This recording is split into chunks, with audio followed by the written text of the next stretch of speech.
في حاجات اخد بالي منها انا عنك. انا لو منك استهبل واعمل مش عارفه حاجه وخلي وراه التالت وراه العاشر. عشان اخيب خيبتك يا اختي. هي دي خيبه؟ دي كلبشات. مفيش عيال بتربط راجل يا جمالات. ده انا اللي بيني وبينه كان اقوى من كده، اقوى من كده قوي. اسمعي كلامي يا بنت الحلال، في حاجات اخد بالي منها انا عنك. انا لو منك استهبل واعمل مش عارفه حاجه واخلف منه باي شكل، ساعتها ما يقدرش يفلفص كده ولا كده.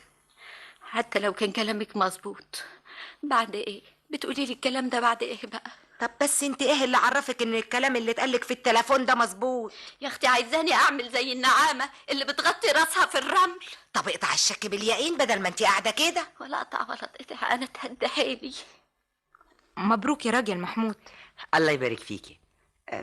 كاميليا، أه، اوعي تكوني زعلانه. ازعل من ايه؟ ده كل حاجة اسمه ونصيب. احنا برضه اصحاب واخوات. طبعا يا راجل ما تقوليش كده، المهم في المسألة النفاق.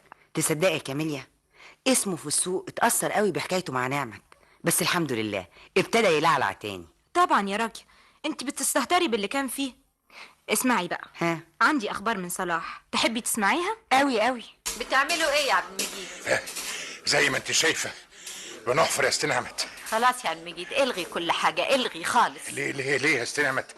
ده احنا ماشيين في الحفر كويس قوي. اسمع كلامي بس والغي كل حاجه. احنا هنحفر على كام متر والامتى؟ يا ست نعمة ده احنا ان شاء الله. خلاص بقى، انا زهقت من الموضوع ده يا فتحي.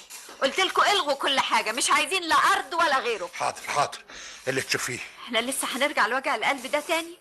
انا كان مالي ومال الارض ومال الكلام ده. هي ايه الحكايه؟ مالي الست نعمة بقت عصبيه قوي كده؟ انت مالك؟ انا مالي سايس حد مجيد. حتى الارض اللي كانت متحمسه لها قوي تقول لنا سكوا على كل حاجه. ايه الحكايه يا جدع اسكت، احنا كنا ناقصينك.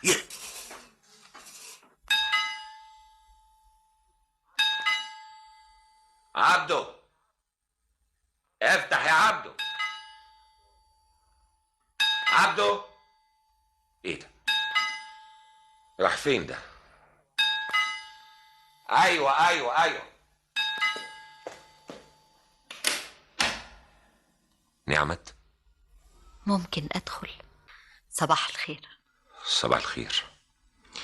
واقفه كده ليه يا نعمت؟ اتفضلي.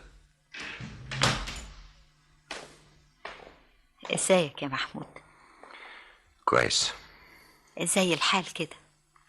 الحمد لله. انا قلت اجي بدري عشان الحقك. فيك الخير.